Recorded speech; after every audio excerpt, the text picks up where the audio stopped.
سلام بچه ها، امیدوارم حالتون عالی باشه. من نیما هستم. خوش اومدید به یه ویدیو دیگه از این چنل. احتمالا شنیدید که کلاود کد داره سبک هانت کردن خیلی از هانترها رو عوض میکنه. از اتوماسیون و ریکان گرفته تا آنالیز کد. ولی مشکل اینجاست که پولی و با قیمت الان دلار عملا برای ما ایرانیا یه رقم فضایی داره. همونطور که میبینید قیمت نسخه پروش از 15 یورو شروع میشه و نسخه مکسش از 90 یورو تا 180 یورو هستش.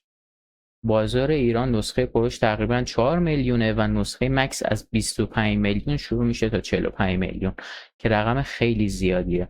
تو این ویدیو میخوام نشون بدم چطور میتونیم کاملا رایگان ازش استفاده کنیم، دقیقا با همون ویژگی‌ها و قابلیت‌ها بدون نیاز به پرداخت هیچ هزینه‌ای.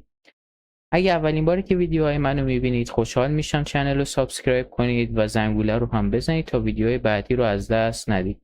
همچنین اگه این محتوا براتون مفید بود حتما چنل رو به دوستاتونم معرفی بکنید تا قرار اینجا کلی آموزش کاربردی در مورد حوزه‌های امنیت و باگبانتی و تست نفوذ با هم دیگه داشته باشیم. اولین کاری که نیاز برای انجام این آموزش انجام بدیم اینه که کلاود کد رو با هم دیگه نصب کنیم. برای نصب کلاود شما نیازه که روی سیستمتون نود جی اس رو داشته باشید. اگر ندارید میتونید به سایت رسمیش دانلود بکنید. بذارید اینستال Node.js.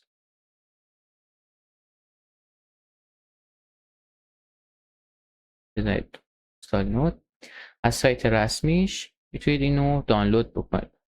بعد از اینکه اینو دانلود کردید کافیه بیاید داخل ترمینالتون و دستور npm install اینا رو داخل دیسکریپشن ویدیو و کانال تلگرام براتون میذارم به صورت کامل. این دستور رو کپی کنید و بزنید توی ترمینالتون تا دانلود بشه. بعد از اینکه این دستور رو زدید بعد بریم یه سری کارهای دیگه هم انجام بدیم. حالا من اینو از قبل نصب کردم چون خیلی نصبش راحته، فقط اینو می‌ذاریم خودش شروع کنه نصب کردن. بعد از اینکه نصبش تموم شد بعد بریم یک سری کارا انجام بدیم برای اینکه بتونیم به صورت رایگان از کلاود کد استفاده بکنیم. اولین کاری که نیاز انجام بدیم وارد این سایت بشیم. حالا این لینک هم داخل کانال تلگرام تو دیسکریپشن ویدیو هم براتون میذارم. اینو من کپی میکنم به مرورگرم بازش میکنم. اشتباه بدید.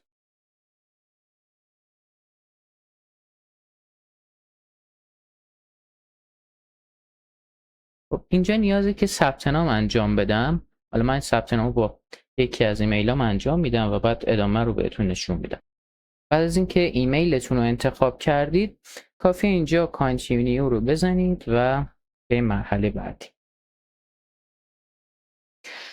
اینجا چون از این لینکی که بهتون دادم استفاده کردید به جای $5 بهتون $10 کردیت میده و میتونید از این استفاده کنید. بعد از اینکه این رو گرفتید گزینه گاتیت رو بزنید. 3 راه برای احراز هویت دارید که اولیش با شماره مجازی میتونید انجام بدید، ولی کار رایگانی که میتونیم انجام بدیم اینه که از گزینه با این تلگرام انجام بدیم و با اکانت تلگراممون بیایم اکانتمون رو وریفای بکنیم. حالا شما میگید این $10 تموم میشه. تقریبا من خودم استفاده کردم 3-4 روزه تموم شد، ولی کامل ازش استفاده کردم و یه سایت رو کامل باش آنالیز کردم. میتونید از گزینه تلگرام استفاده کنید. حالا معمولا بچه‌ها 3-4 تا اکانت تلگرام رو دارن. با استفاده از همه اونا میتونید برای خودتون کردیت رو بگیرید $10 هم از گزینه رفلارش استفاده کنید که به اکانت خودتون $10 بده و به اکانت دومتون هم $10 بده. اینطوری از اکانت تلگرامتون میتونید استفاده کنید و همینطوری کردیت بگیرید.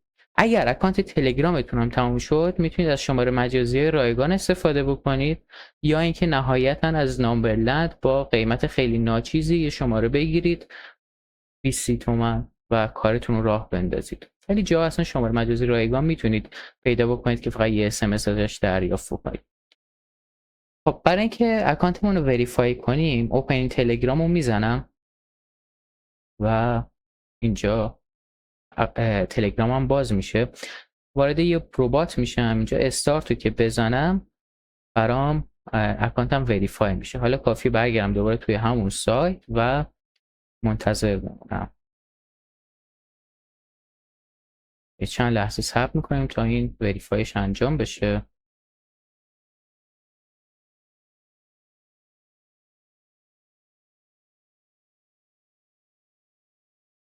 من دوباره جنریت میزنم که خوش ساخته شد. بعد الان اگر من وارد بخش یوزیج بشم میبینید که به من $10 کردیت داده که یکم هم باهاش کار کنید یه $10 دیگه بهتون میده که اون برای 5 ساعت اوله. در مجموع بهتون $20 میده هر سری با این روش. حالا این کردیت رو گرفتید چطوری میتونید استفاده بکنید؟ میید توی بخش API کی گزینه کریت کی رو میزنید و بهتون یه API جدید میده. بعد یه اسم براش انتخاب بکنید و گزینه کریت کی رو بزنید. بعد از اینکه اینو بزنید بهتون یه دونه کردیت میده و اینجا ساخته میشه. خب بعد از اینکه اینو ساختید نهایت میتونید اینو اگر خواستید عوضش هم بکنید ریورک بزنید و یه دونه جدید بسازید. چون شما الان تقریبا $10 کردیت دارید داخل سایت. نگاه کنید من یه بار رفرش کردم شد $20. یه برای 5 ساعت اولم باید $10 دیگه هم میدم. در مجموع $20 داریم. حالا ما باید این API کی رو چیکار بکنیم؟ بریم حالا سراغ گفتیم با npm زدیم که نصب بشه دیگه کلاود کدمون. وارد ترمینال میشم. الان باید کلاود بزنم منو ببره تو محیط. میبینید که برد یه دسترسی میخواد یه سو بهش میدم. ولی الان من نمیتونم ازش استفاده کنم چون یا باید اکانت پرو داشته باشم، پرو یا مکس، یا اینکه API کی داشته باشم، API کی رسمی. ما هیچ کدومو نداریم. اینو میبندیم، یعنی کنترل سی میزنم که بیام بیرون.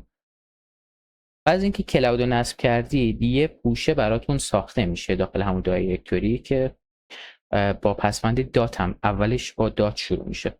بذارید من بهتون نشون بدم. برو وارد سایت، وارد پوشه دات کلاود شد. با دات کلاود شروع میشه. اینو که بزنم ls بگیرم یه دونه فایل سیتینگ اونجا وجود داره.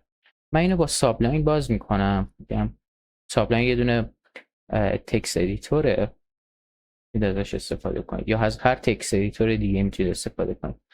من اینو باز میکنم ببینید که خالیه. باید این چیزایی که داخل کانال تلگرام میذارم براتون رو کپی بکنید و داخل اینجا قرار بدید. من اینو کپی میکنم، به فایل تنظیماتم جایگذاری میکنم. اینجا یه گزینه‌ای هست به اسم Anthropic API کی. اینجا باید اون API کی که گرفتیم رو جایگذاری بکنیم. بذارید من از اینکه جایگذاری کردید باید سیو کنید و خارج بشید. خب میبینید من جایگذاری کردم، خارج میشم از اینجا. خب الان من دوباره برمیگردم به پوشه اول. اینجا اگه بزنم کلاود، اشتباه زدم، کلاود محیط برام میاد. دوباره دسترسی ازم میخواد، یس رو میزنم و این سری ازم میپرسه من داخل فایل تنظیمات یه دونه API کی پیدا کردم، میخوای از این استفاده کنم؟ میگم بله، یس.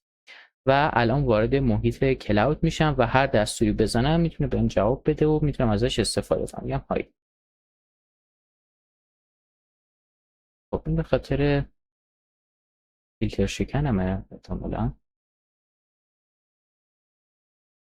میبینید که الان به من جواب دادش. من بهش گفتم های، what can I help you. یکم به خاطر مشکل فیلتر شکن عوض کردم، کانکت شد به API و به من جواب برگرد. الان بدون مشکل میتونیم از کلاودمون استفاده بکنیم. الان من برم داخل سایت، بخش یوزیج، میبینید که اگه رفرش کنم یک مقداری از توکنم مصرف شده. اگر این باز تموم شد شما یه رفرال دارید از این بخش، اینو کپی میتونید بکنید و به دوستاتون یا با اکانت های دیگه‌تون شیر بکنید. اول با اکانت های تلگرامتون فعال بکنید، وریفای بکنید. اکانت های تلگرامتون تموم شد، از نامبرلند برید شماره مجازی بخرید، شماره مجازی ارزون. نهایتش به این صورت میتونید ازش استفاده بکنید. دیگه لازم نیست اون هزینه های خیلی زیاد بابت خرید اشتراک پرو یا مکس کلاود کد بپردازید. ویدیو تا همجا به پایان میرسه.